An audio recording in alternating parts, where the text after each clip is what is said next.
If bureaucracy has the potential to hinder it, then what drives good practice, particularly when focusing in on this concept of good risk assessment as well as good risk management?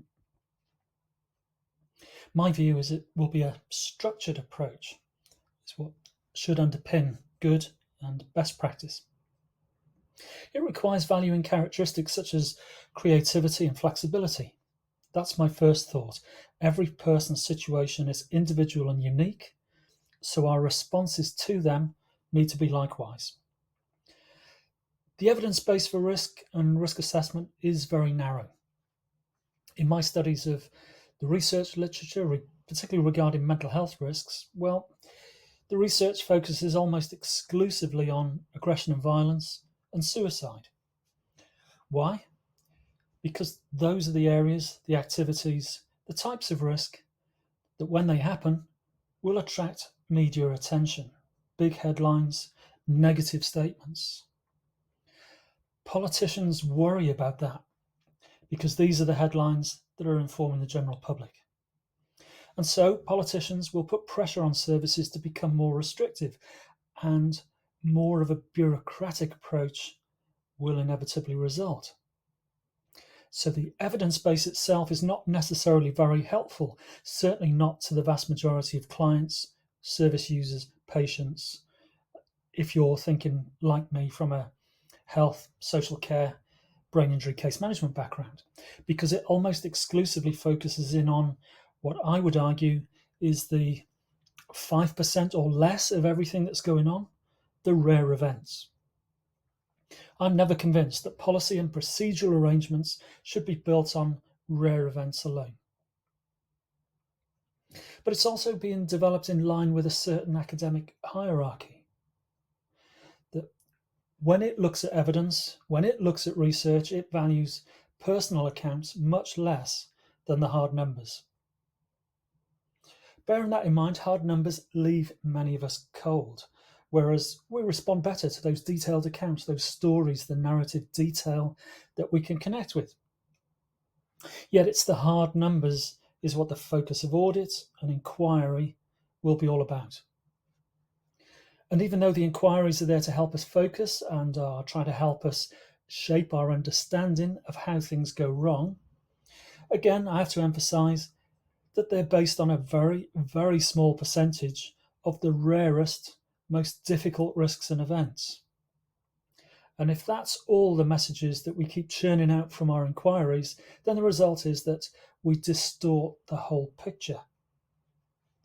We talk about the tiny proportion of total practice, and yet it almost takes on a life of its own, as though this negative gloss refers to the whole picture. And then again, people do get very negative about the whole concept of risk assessments and how it's being used. So ultimately, a focus on more forms will only serve to restrict the potential for flexibility that I would say is needed. So we fail to see the very picture that's in front of us and that we should be working with. Paperwork. Whether electronic or the hard copies, let's focus on that just very briefly.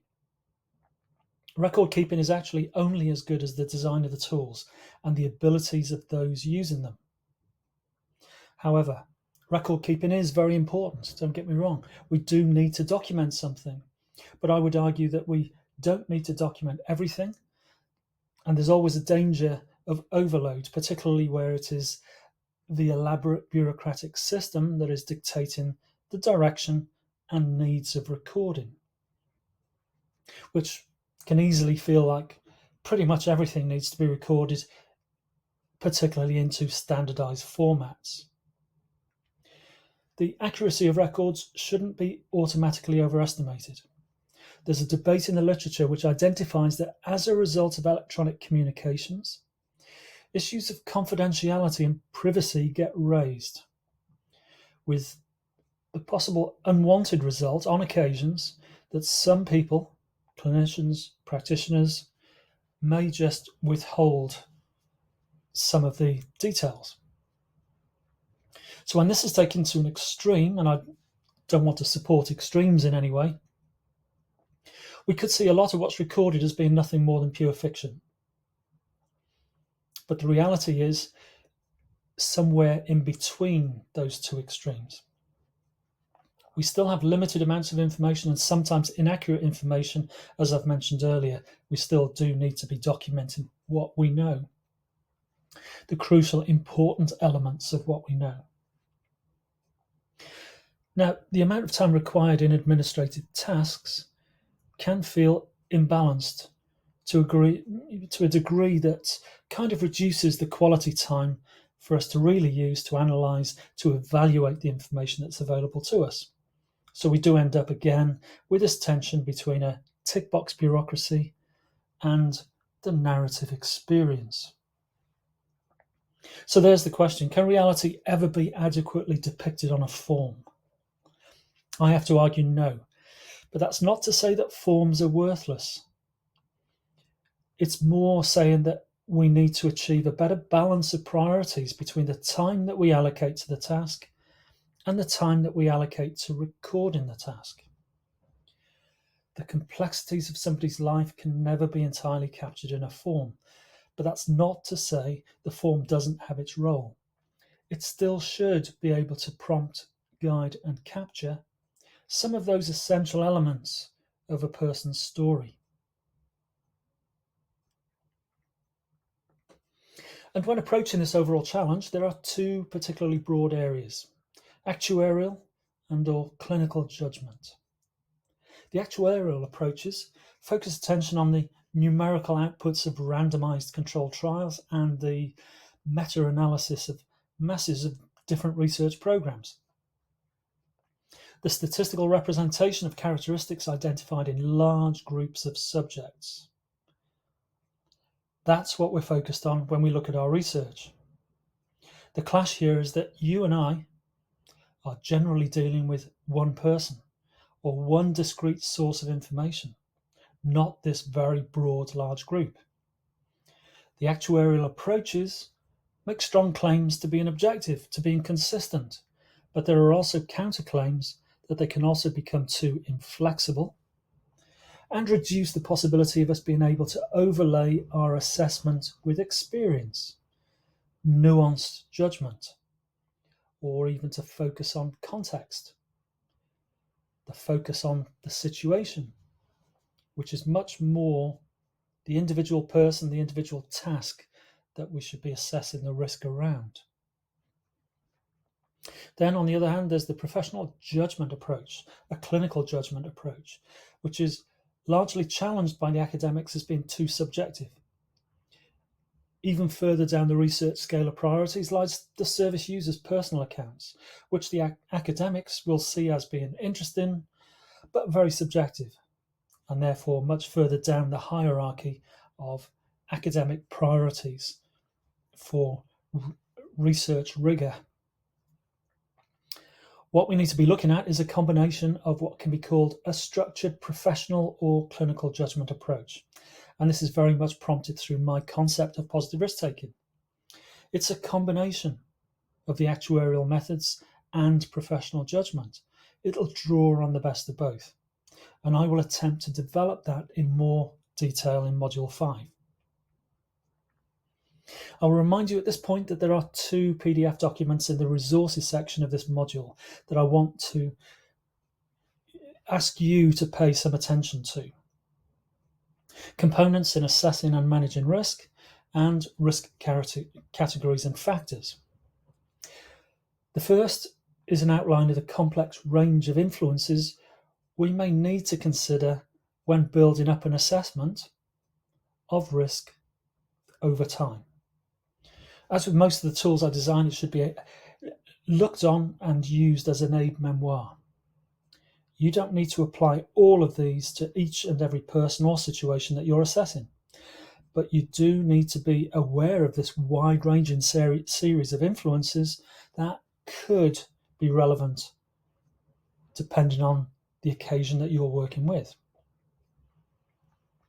Your often difficult challenge is to apply those you deem to be relevant.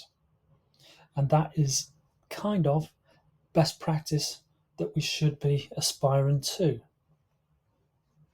Managing risk is included in this document to draw your attention to that all-important principle. If you identify a risk, you have a responsibility to do something about it. That can be simply communicating it to other relevant people, but it might be a choice from a much more complex range of other types of responses. Then secondly, I provide this PDF document listing risk categories and factors, relevant specifically to mental health services, but those of you working in other fields should be able to adopt this template in listing the categories and factors you more commonly experience and work with. The point here is we are not ticking boxes. I'm actually not against the tick box formats. I'm against ticking them. They are able to function as an aid memoir in their own right, though I would still say they do vary in quality, particularly for this, what I see more important purpose of being that guide, that prompt, that aid memoir. The exercise at the end of this video will prompt you to use both of these documents.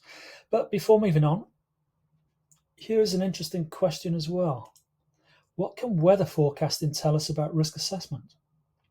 I throw that in because whether you're using actuarial approaches or clinical judgment approaches, it's interesting to look at weather forecasting, at least because they have developed decades of data and computer systems to manage all this data about the weather systems in order to then try and forecast locally what the weather is going to be like.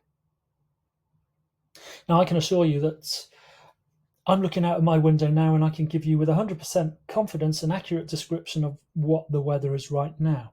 It's cloudy, it's overcast, it's breezy, there's gusts of wind, and I might even be tempted to say that this could indicate there'll be some rain coming within the next hour. Wow. Does that make me a professional weather forecaster? No, it doesn't. But then again, you can listen to the professionals.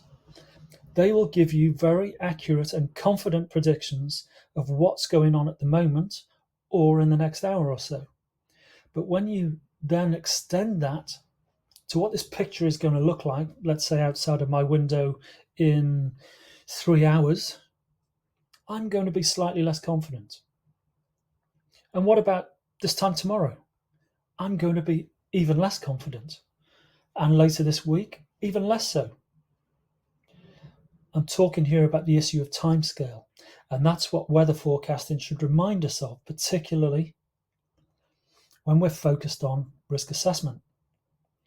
Don't back yourself into a corner with high levels of confident prediction over anything other than the immediate timescale. Anything beyond that, and you need to cage your language a bit more cautiously, because we cannot give a 100% predictions with accuracy and confidence as the timescale expands over the hours and the days ahead.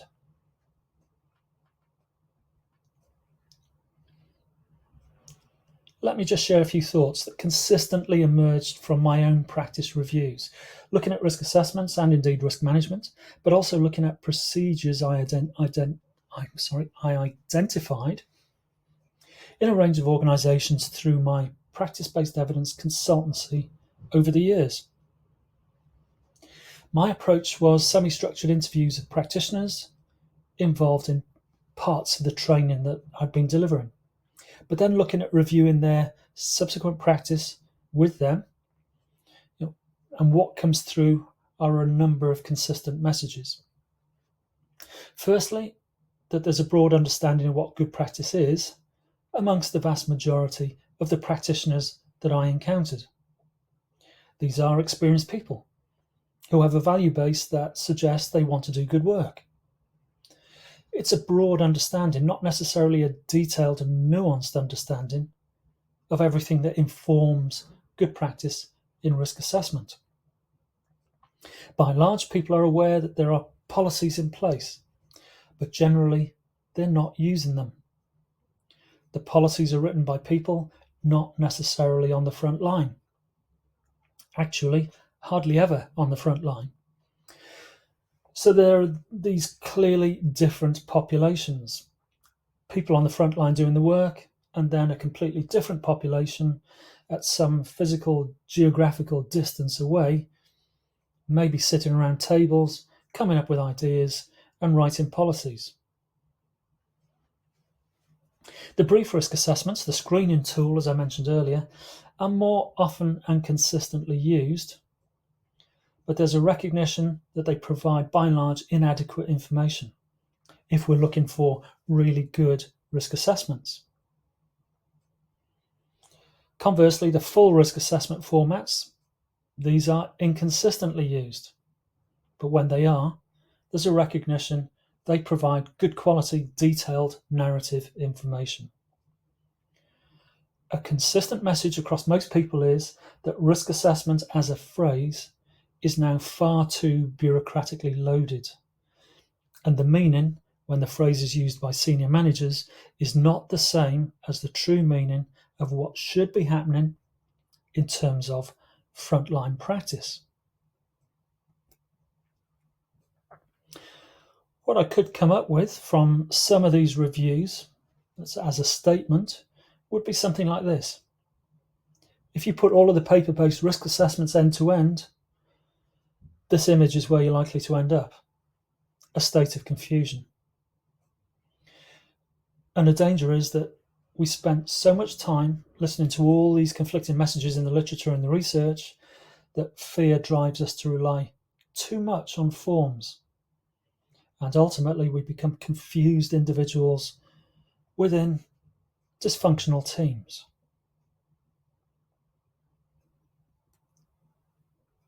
That's a bit of a negative statement to be drawing this video to a close, but what I do want you to do is set aside some time to read the 2 PDF documents previously outlined.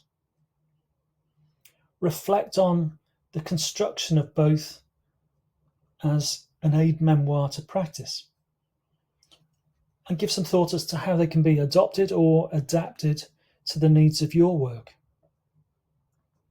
And then I'd like you to identify a current situation that you're engaged with, a risk situation, a risk decision, and apply the thinking represented in these 2 documents to that person, situation, context.